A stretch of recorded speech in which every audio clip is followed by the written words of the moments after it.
Welcome back, friends. It's another episode of The Mindful CEO. Hello, Aaron. Welcome. Yes, What's up, hello. Chris? Hello, All welcome. right, this is a Chris and Aaron show. I love the Chris and Aaron show. I know you love guests. I love guests too. But I do cherish our times together, Aaron. Yes, yes, we got a run coming up of back to back to back to back guests coming up. Um, That's right, folks. So soak us up now Soak us because up now because we're going to be sidelined with all sorts of interesting people. savor this. I feel like we're going to go into the woo woo woods today a little bit, A little bit, a little potentially. bit. Let's take over. Let's pack a lunch. And then, but those of you who get uncomfortable in the woo woo would stick around for us to connect the dots to, the CEO mind of things, because I think there's a real good uh, a bridge here between the topic for today and then how do we bring that into the work we do as CEOs of our lives and our businesses. So Yeah, good. All right, stick around to the so end for that. yeah, that's right. That's a little teaser. That's our hook. That's right. That's good. Good, All right. So we were as we do, as we we're do. talking in the green room, and um, we've had two examples this week of the universe speaking Mm, to us and in directing us. You know, otherwise known as coincidences, otherwise known as fortuitous events or or even unfortuitous events, like disturbing right. events. Like the Yeah. universe Right. talks that way too. The universe, if you take the moral compass out of it, there's no good or bad. There's just Yeah. deal with this. Right. Um, Mm, hmm. and mine happened, and I'll share mine, and then I'll Yeah. share where we're going with it. Um, so I rolled out. We talked about this last week, and I've rolled Hmm. out um, living a grateful life in a fucked up world, a 9-week mindfulness meditation training. Hmm. And I started it on Wednesday a couple days ago, and yeah, I started it on Wednesday, and we have like close to 50 people with a 10-person waiting list for the next one, and just it was really spectacular. I promoted it Yeah. for 2 weeks on Facebook, like really Yeah. since the new year to January 15th. And 50 people were like, yeah, I want to live a grateful life in a fucked up world. Hmm. And it was great. But so now it's Tuesday nights, the night before I'm launching it. Yeah. And I have all these people registered and stuff, and it's all good. Um, but I go to my Vipassana practice, my group where we go and we sit and meditate. And this was a week where my teacher was there, and she's been sharing the little bits of conversations that Norman Fisher wrote about the Lojong slogans. Okay, so let me just unpack that for a minute. Yeah. So it's not just like gobbledygook. All right, so Norman Fisher is a Zen author, big player in New York Zen Center, and brilliant man, prolific author, and writes about his experiences and thoughts on Zen and various Zen authors over the years. This is not unusual to read commentary. Right. And the Lojong far as I can tell, is a set as a is a set. It's not a sect. It's a particular school of thought inside of the Zen world. Okay. Yeah. Um, and they had developed slogans. I think there's 59 slogans. And the Oh, slogans are nice. literally slogans. They're literally catchy phrases that, when thought about, reveal something, open something up, create Hmm. something. They're not just slogans for slogan's sake, and they're not Right. selling anything. They're slogans that create an opening for you to think in Yeah. a new way. And one of Mm. them, for example, begin at the beginning, end at the ending. Hmm. And Hmm. so if you think about that, begin at the beginning. And I was like, well, so for example, that didn't open anything for me, particularly upon hearing it, but then on hearing Norman's reflection on it, Hmm. the idea behind it for him and that he was uh, uh, offering was in our culture, in our day-to-day life, you and I, we've talked about multitasking ad nauseum Hmm. here and how it doesn't work and you can't really do that, but it's unavoidable. You know, you're going to listen to the dishes. I mean, you're going to listen to music and do the dishes. Yes. You're gonna Hmm. listen to the dishes. Listen to the dishes and do the music. You're gonna do the dishes while dinner's cooking, while you're Yeah. listening to the TV and someone's talking. It's just gonna fucking happen. It's not. Yeah. It's unlikely you're ever gonna live a single task life. And Hmm. while everyone, you don't all because we just do not have the space to do one thing complete, one thing and one thing only Yeah. all the time. I mean, we do from Yeah. time, but you can always pause and begin at the beginning Yeah. and just say, I am beginning Hmm. the dishes. And then when you're done with the dishes, you can end doing the dishes. Hmm. Hmm. So Yeah. it's not a constant stream. Yeah. I'm turning on the TV, Yeah. turning off the TV. Hmm. I'm ending my day. Hmm. I'm beginning my sleep. Hmm. I'm ending my sleep. I'm Hmm. beginning my day. Like those momentary Yeah. pauses of mindfully acknowledging the space. Begin at the beginning, end at the ending. Slogan, Hmm. Hmm. commentary. Whoa, that's fucking Yeah. cool, Yeah. right? Yeah. Yeah. Very Yeah. right. Opens I, up a world. Yes. yeah. I love it. Yeah. Yeah. So Norman has his book, 59 slogans, and he's got the book broken into sections. Hmm. And the section we were working on, and this slogan, begin at the beginning, end at the ending, is in the section of his book called Living a Life Living a Life at Ease in a Crazy World. Wow.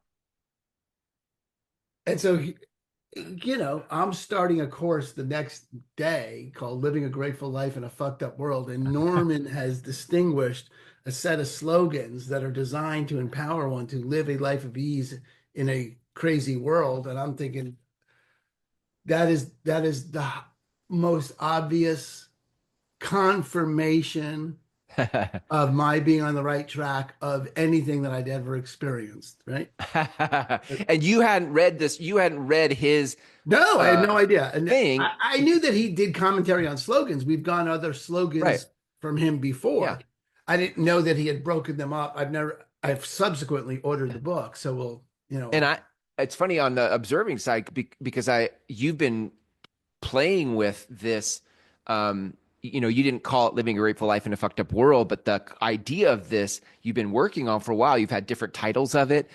And even just the serendipity of like nurturing an idea that's been in the ethos of things, and then you come up with a name and you launch it. You've got 50 people, and it's got living a grateful life in a fucked up world. And then you pick up this Norman Fisher book, and it's like living a life of ease in a crazy world. That's total confirmation. I love that. It's amazing. it's amazing, right? And Wow. yeah, I mean, I've had that title of a book from this was Okay. before it was a Okay. course. It's been a working Right. title of a book for about 18 months. So, Okay.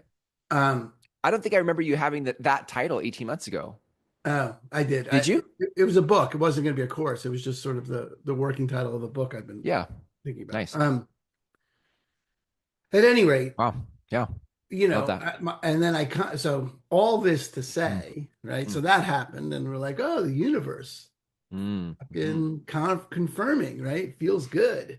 Um, but mm, then I commented to my wife that I rarely mm, find that the universe speaks to me so directly mm, as mm, that.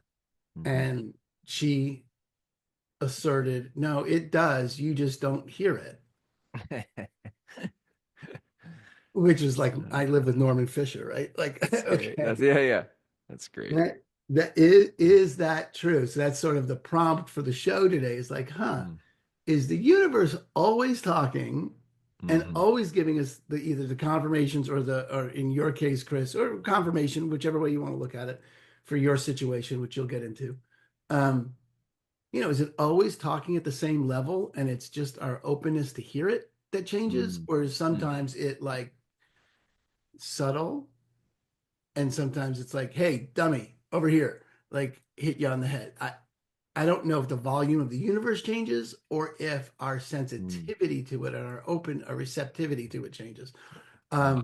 I guess that's what we're looking at. So, Yeah. No, I and love and that. your situation made me think it would be a good topic because we both have these universe moments.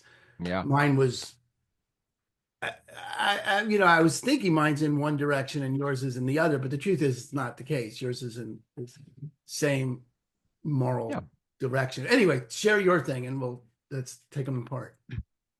Yeah. Yeah. Yeah. Well, I I've shared my story in the past here and past episodes, but just I'm in the middle of a divorce. I moved to Las Vegas in July, thinking this would be a way to sort of try to troubleshoot some of the issues that my wife and I had been having.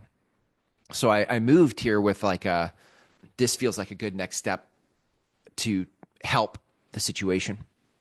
And within about a month and a half, like she and I are both having that physical distance. She and I were both kind of like, hey, I think we might be a square peg in a round hole. Like we've been 24 years, we've been making it work. We've been doing the best we have with what we got. But having that physical separation, not living under the same roof, and just being like, okay, we got some perspective, and just deciding like, okay, let's wrap this up. At the same time, so that was the first thing. I don't think I would have made that move if I would have just tried to make it work where I was. And there was this nudge. And I just to this day will say like that was a universal moment. That was a divine intervention. The fights we had leading up to that decision, the energy in which I made that decision. I can even feel I remember the feeling of making that decision like this is a good decision. This is the right thing. Like there was like a inner knowing about the decision. Not an inner knowing that in a month and a half I would, we'd be agreeing to get a divorce, but an inner knowing like this feels right now. I Mhm. wasn't should I wasn't doing like the old Benjamin Franklin close with pros and cons. I wasn't, like I was just like, no, this is like this is a good next step.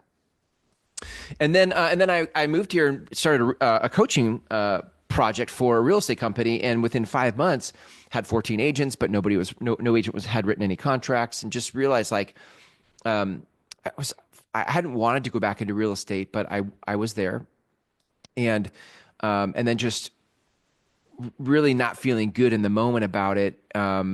And probably would have continued to, I'll say the word suffer, suffer the relationship, suffer the conditions and the what it was of it. Yeah. If the team leader, the person running the office, hadn't had this temper tantrum and blew up at me, in a moment, like said I was arrogant and not a team player, and stormed out of the room, and I just was like, well, screw that. Like, screw you. I don't need that energy. Kind of, it was like that kind of a, like a, and then having enough, a day or two space on the other side of it to be like, wow, thank you, universe. Like, again, another universal nudge that if she hadn't blown up at me before, but I had been experiencing like just this doesn't feel right. This doesn't feel right. And not knowing how to get out of it. And again, just going like, wow, that really felt to me in hindsight like the universe being like here's a gift. Like you need to get back on track. And because you're not doing it, we're going to give you the nudge you need to get, to see straight, to get back to where you are. And what's fun about that for me is on this side of those painful experiences, I can get that was providence, that was serendipity, that was a higher power intervening for my better path. And I can also see how much of my life with a CEO brain, 20 plus years in business, trying to use my intellect to make things make sense, to have understanding of things. And this thing about the universe speaking to me, and does it speak to me all the time? I just don't hear it, is such a affront to my intellect. It's such I can't connect these dots, but when I get back into my heart and if I just really believe Actually, I'll give you, sorry, one more thought and then I'll come to you for reactions. But I've been imagining my next life partner. I've been visualizing and spending time imagining holding hands, or she comes up and puts her hand on my shoulder, or she snuggles me on the couch. Like these moments that make me feel so loved. And I just, in a moment of imagination, I can feel so good about it. And I'm like, what if the universe had the same, if we could personify the universe instead of this ethereal cloud or wispy thing, that there was the same type of love and intention the universe had of us, and it put its hand on our shoulder and it snuggled us on the couch for a show, and like I'm used in life to being a giver, sexually, you're welcome, and emotionally. Okay, good. I'm not welcome. It's reel that I, one back, my friend. no, no, I just, but it's very helpful, I think, in the context of like I've if you've always been the one to be the team player, to be the giver, to be the supporter, the idea that the universe would want to give you as much as you give to others, that there is this, it was hard for me to be with and embrace. But once I could personify the universe as like, what if the universe wanted to love me that much? Then it makes it easier for me to see how much the universe shows up on a daily basis and is demonstrating that love that I other previously with my CEO brain could not receive or see. Fucking Done. great. All right. Done. So many Over to answers you. here. One is you and I, well, I don't know that you know, but I certainly do. And the one of the tens of listeners might, um, you know, that's just Esther Hicks 101. Yeah. I mean, that's just Esther Hicks 101 is that your, higher self, your Mm. inner guidance, your true Mm. self. However, I forget how the word, none of those are the words that she uses. Yep. But saying, Yep. does your source, she just calls it source, Source. not your source. Yep. Source energy does love you that much. That's just Mm. Mm. completely, you're completely held all the time. In any place where you're suffering, you're just out of Mm. vibration with what source has in store for you. Mm-hmm. And then, so that's one thing. That is the case. And I, from that perspective. And then Yeah. the thing about the CEO brain Mm-hmm. versus the heart made me think of my good friend Tara Stone. We'll have to send her this episode. Mm. We're gonna have to have her on the show. Mm. Uh, it's science. This is science. So open your CEO brain for this, because this is Mm. fact Mm-hmm. that 20% of the communication, the electrical activity from the brain to the body, Yeah. 20% goes from the brain to the body. Mm. 80% goes from the body to the brain. Mm. Mm. So you are receiving in the brain Mm. constant communication. It 4 times as much communication Mm. from your heart Mm-hmm. Mm. than you are from your brain. Yeah. Except in the CEO world, in Western hustle culture, right, this logic, Yeah. right, has dominated and been the Right. dominant paradigm for what makes sense. Yeah. And so we have to logic it out, which you and I are, why we resonate so strongly together, Yeah. because we love that, ability to do it. And it's not the way it is. Yeah.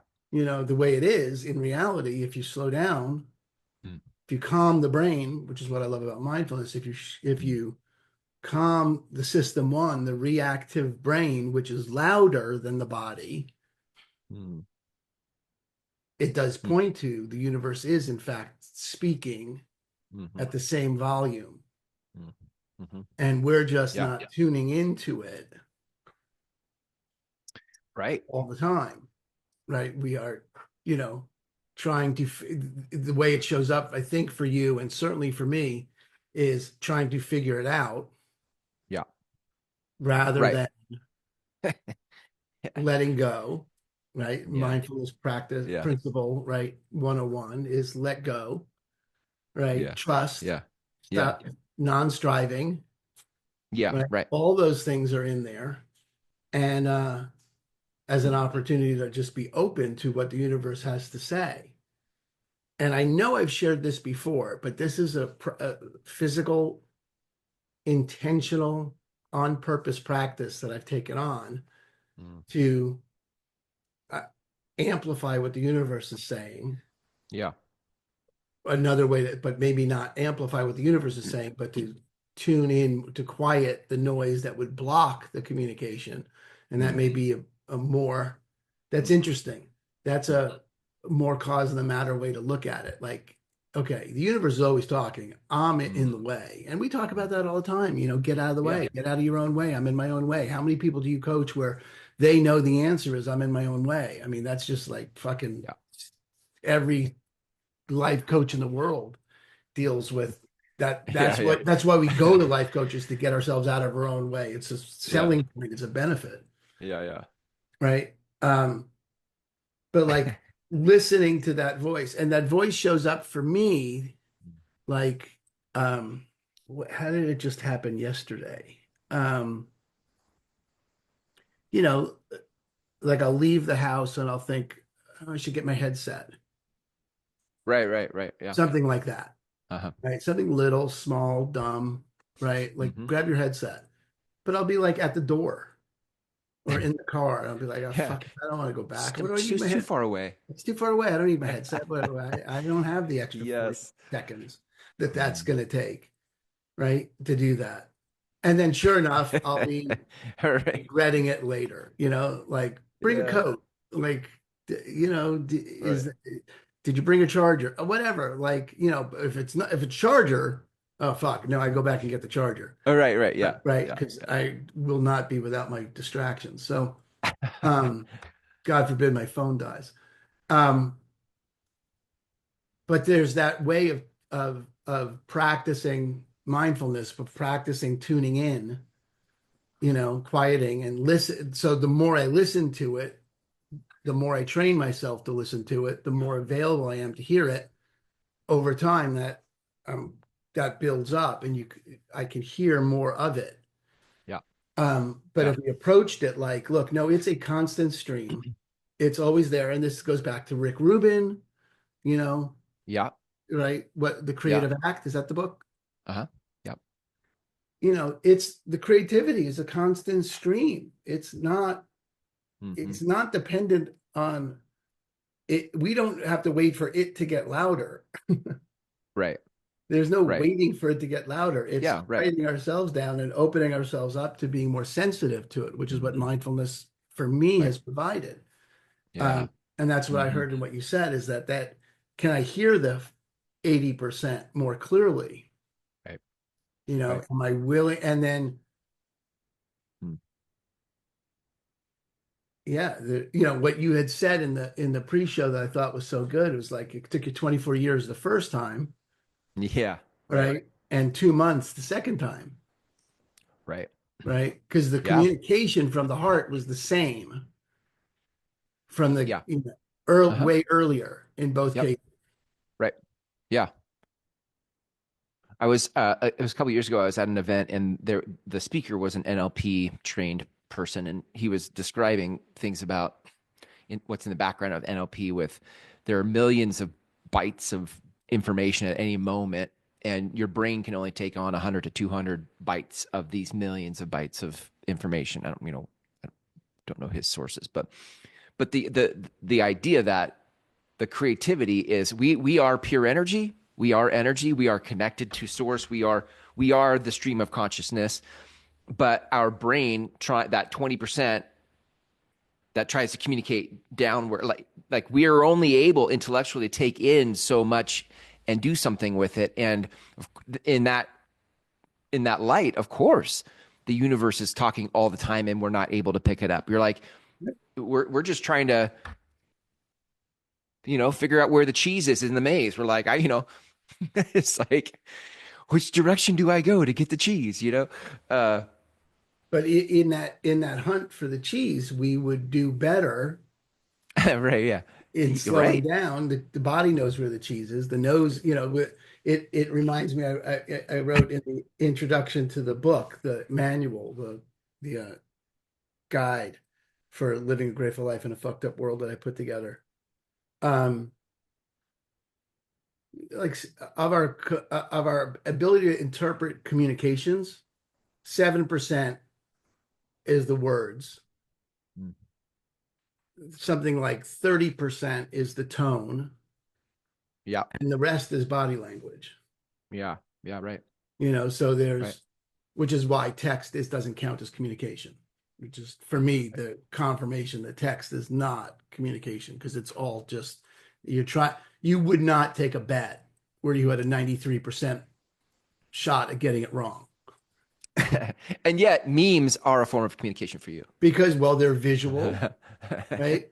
They speak to something beyond Yeah. logic. Often they'll speak behind, they're Yeah. they're slogans. They're modern slogans, as far as I'm concerned. Memes are, able to contain much in a very few amount of words. My day would not be complete without one of your memes. Thank you. To your point about cheese, like, and the thought that came to me in that was, yeah, like you could find the cheese easier if you could like let your heart guide you and all the things. But even more, but then I thought of Neo and Morpheus, like there is no cheese. Like, Yes. like if you actually let go and let your heart reconnect, let the cork float, as Right. Abraham talks about, like, Right. like just there is no cheese, man. Like cheese is a made up construct of Or it's all cheese. it's oh yeah, it's all It's cheese. all It's cheese. all There's no cheese. you've already got it. Savor it all, man. You're Savor in it it. all. You're There's in the no cheese right now. it's you got nothing but cheese. What a great life that is, huh? All Yes. cheese all the It's all time. cheese. Yes. Good. All right. Yeah, Wow. so I think that's, inside the question, right? Is the universe speaking at one volume and we just don't hear it, or does sometimes it speak more clearly? Um, I think it's a misappropriation of the the cause to think that it spoke more loudly to me on Tuesday, or it spoke more loudly to you when she stormed out of the office. Hmm. Um, Right. that in reality that was always there, and Right. it finally it poked above, your noise level lowered enough for it to become piercing. Right. You know what I mean? It Yeah. it it wasn't any more radical um in Mm. its communication, Mm. you Mm. know. Yeah. Uh yeah, I think we can, and I'd be interested in what others hear in this, and where, and certainly as an exercise, why meditation works. They talk about prayer as speaking to the universe or speaking to God, and meditation is listening. Mm. And practicing meditation is practicing quieting the noise so that you you are more able to hear Yeah. Right. Yeah. what's It being does. said. It does speak to why breakdowns come before breakthrough. Like, like when my 24 years into marriage and I moved and that was a breakdown, that led to a breakthrough. This team leader storming out of the room, breakdown led to a break. Like there's something if I'm just looking at it, like there's something about a breakdown that disrupts the circuitry, that disrupts the pattern of me intellectually living my Yeah. life. And I'm like, oh, I can't compute, like not computing, not like this is. And so it causes me to go somewhere else for understanding. Oftentimes breakdowns for me, at least, put me in my heart, in a sad or angry way, like fuck this situation, or like, but that's good because it puts me back into the emotions of things, the feelings of things, the heart of things, and causes me to look from experience from a different place. And what I like about your work in mindfulness and meditation is that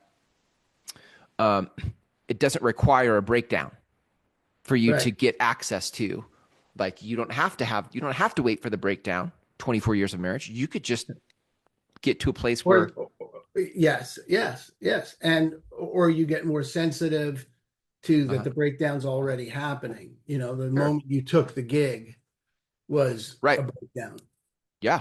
That was Right. Yeah, I can feel that. I can go back, literally go back through that and be like the re I in hindsight, I can feel the places where I make decisions out of fear or understand like things that don't feel right, but I'm like, I'm gonna, you know, yeah, um, yeah, very, very interesting. Well, good. All right. Well, let's end that there.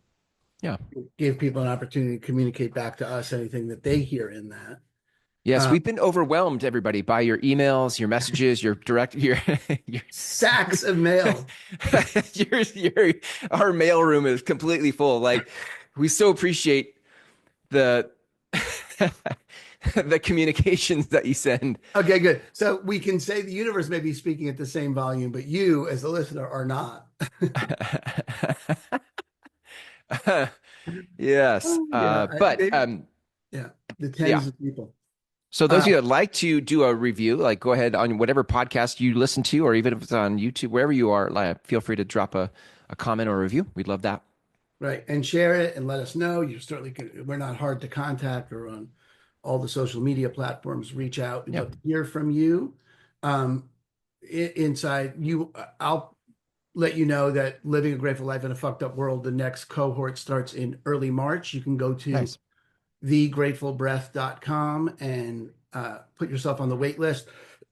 And that registration process also includes a chance for you to let me know what day and time works best. And Nice. I'll organize the next cohort where the most interest is. And if there's equal and sufficient interest in multiple times, I'll set up two cohorts. Cool. Um, and that's free. The Living a Grateful Life in a Fucked Up World 9-week online mindfulness meditation course is free. And Nice. so if you're interested, thegratefulbreath.com is where you find that. And then Chris, you've got stuff.